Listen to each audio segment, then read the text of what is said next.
Hey guys, Mrs. Devlin here. Unfortunately, as you guys know, I'm giving the Keystones today, so there won't be any live class for 7th grade Section 2. I will miss you all terribly today. But, have no fear, this is the PowerPoint that I need you to watch and listen to in order to fully complete your lesson today. I can see the YouTube views on this, so please make sure that you do watch this.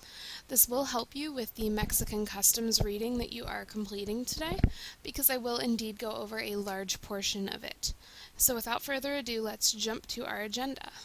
Yesterday we talked about an introduction to Mexico. Today I really wanted to give the customs more of a light, because you probably know a lot about Mexico a little bit. You might have heard of Dia de los Muertos before, or maybe you know a thing about tacos or quesadillas. Mexico is so much more than that, so I really wanted to make sure we understood that today. So our agenda for this little mini lesson is to have some brief announcements. There won't be a jump start because we're not in live class, so things are going to be slightly different than normal. And then I'm going to introduce to you several concepts surrounding Mexican customs and the Day of the Dead, or Dia de los Muertos. This is on November 1st and 2nd, so it's almost like Mexican Halloween, except it has a lot more history than merely just trick-or-treating and getting some free candy like we do in the States. And then you on your own are going to also review the reading, because in this PowerPoint I will not go over every single part of the reading. So it's really important that you go back over it and make sure that you understand what we're talking about. And on the chapter check activity, there are page numbers to assist you, but please make sure you're fully taking advantage of it. But it wouldn't be any class without announcements. So as you guys know, I am out of the office today and tomorrow because of Keystone testing, which are basically like the 9th to 12th grade PSSAs. So I wanted to check in with you guys to really make sure things were going okay this week. Last week I sent grade update emails out to everyone, and some of us have done a really bang-up job, which means awesome, of letting me know about items that have been completed. There have been some great raises in grades this week, and I really wanted to make sure you guys knew that I'm aware of that, and I see the good job that a lot of us are honestly doing. So please keep it up. But if you are still in the failing range, please don't hesitate to contact me this week. My email might say I'm away, but because I'm testing, I can easily respond to you and set up plans to touch base later this week. So please, please, please contact me. I would love for everyone to pass 7th grade social studies.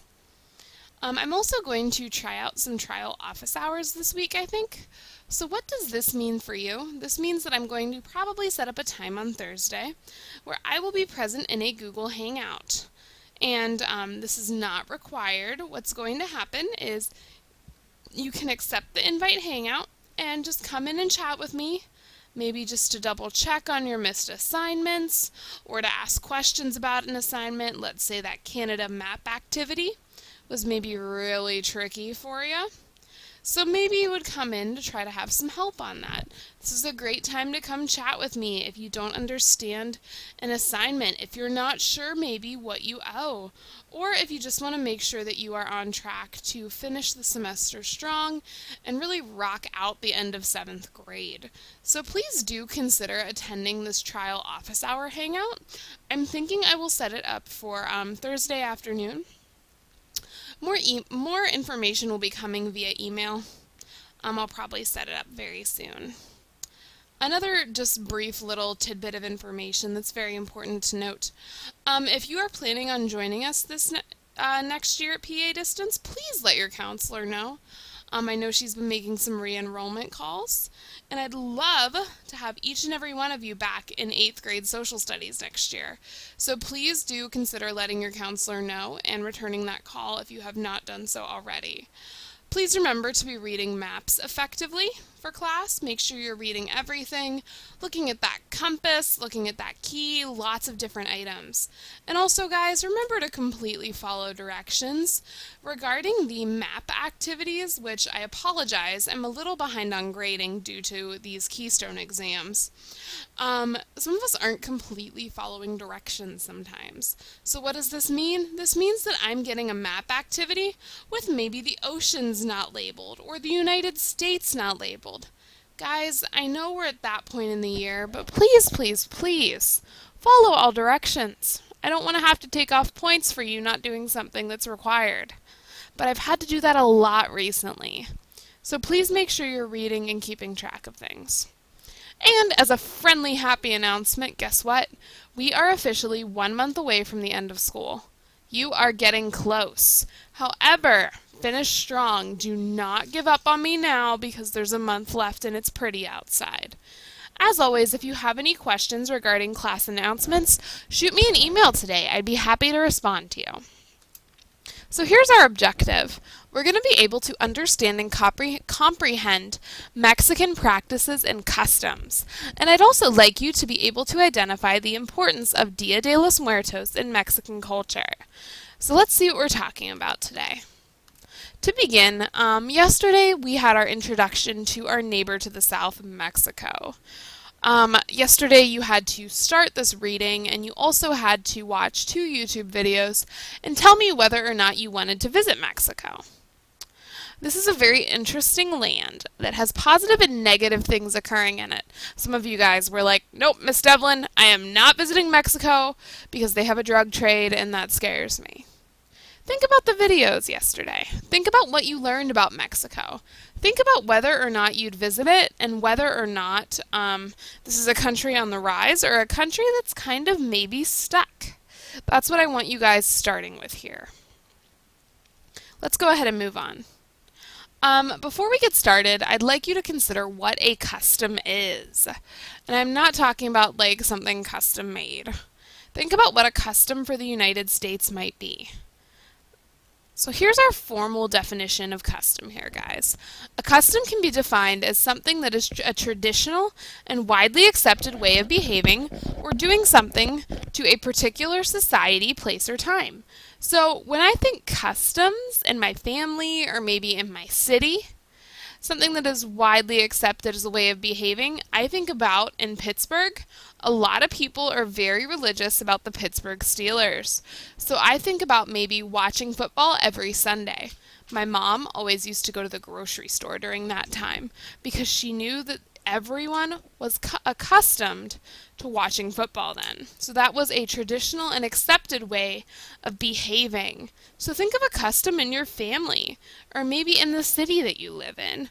What is something that is the way that you behave due to your family, due to your city, anything like that, guys? That is a custom. So let's explore some Mexican customs now. Greetings and gestures. I wanted to touch on at least a little bit of Spanish before we finished our PowerPoint for today. In Mexico, there are lots of common verbal greetings like ¿Cómo está?, which is how are you, Buenos días, which is good day, or Hola, which is simply hello. Kind of sounds similar to what we do and say in the United States, right? Mexicans also, I thought this detail was especially neat, have more than one given name and 2 last names. So here's our example here. José Luis Martínez Salinas. That sounds like a really, really, really long name, right? You're probably wondering why they have 2 last names, why they have 2 first names, and what's going on. Interesting fact, guys. The next to last name comes from the father and is the official last name. So if we're looking at our example, Martinez would be Jose's real last name. Salinas is his mother's maiden name. So that is included in there. So if you can think about your name, like I would be Caitlin Addie Devlin Riley. Kind of long, right? Mexicans often talk with their hands. Tossing an item can be seen as offensive. So if you are tossing the keys to someone or your phone to somebody. That's not seen in a good light down south. And we also have many of the same traditions as Mexicans when it comes to talking. So we stand close to each other. We often talk with our hands. Lots of commonalities here. One of my favorite parts about Mexico is the food. I love Mexican food. So many Mexicans actually eat 4 daily meals. It's not like the traditional breakfast, lunch, and dinner that we have in the United States. They eat a light breakfast, an early lunch, a main meal in the late afternoon, and a light snack in the evening called a cena. So their big meal is actually in the middle of the afternoon instead of maybe at like 7, 8, 9 o'clock at night like the traditional American dinner is. And the cool part here that I really liked mentioning is that eating as a family is extremely common. There's not a lot of people who eat on their own. Your reading for today mentions that urban professionals do sometimes, but family first in Mexico. Sorry, guys. So some things to consider here. Spicy food is called picante. Hot food, like too hot you can't eat it because of the temperature, is called caliente. There are some staple foods, corn, beans, rice, chiles, lots of things that are kind of common when you think of your Mexican food. So common foods here include quesadillas, which a lot of us have probably eaten, mole, which is a type of sauce, tacos, tamales, and other foods. Again, please refer to your reading here to have a little bit more detail on that. And this type of Mexican food often tastes and is very different than the Mexican food we get in the United States. So, as I mentioned on the previous slide, family is a lot in Mexico. So let's explore this a little more. Families are large. They often tend to have more than 3 children. The divorce rate is traditionally low, because Mexico is a Catholic nation, and in the Catholic faith, divorce is really looked down upon. The father is traditionally the leader of the family. However, women are now entering the workplace and gaining a larger role, which means the traditional gender roles that come into play here, there might be some questioning involved. Rural men and women are often working together in the fields, if that's the agricultural industry, and children tend to live with parents until they're married, much like what we see today. Let's continue onwards here.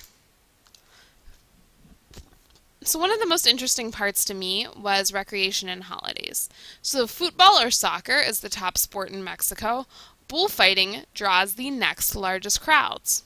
I'm sure you've heard of a mariachi band before, and this has found an international audience. These bands tend to vary in size, but have a singer, violin, trumpets, and various guitars. Mexicans celebrate many similar holidays as the United States. There's Cinco de Mayo and Dia de los Muertos, which are rooted in Mexican culture.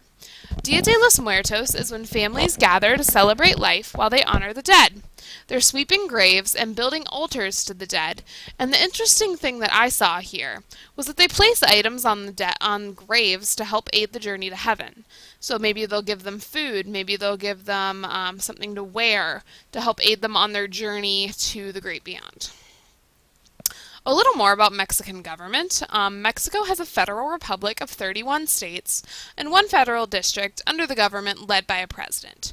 They both have a Senate and a Chamber of Deputies, and an interesting thing here is that the president can only serve 1 6-year term.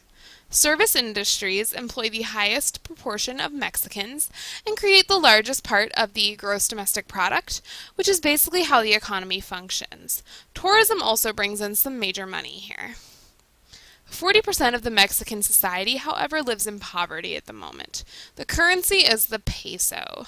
Transportation and communication is relatively modern, but amenities such as cars can prove to be rare in these urban and less urban areas. So in your main cities like Mexico City, Cancun, things like that, cars and the amenities that we see as Americans are pretty gosh darn common. I mean, we're going to see them everywhere.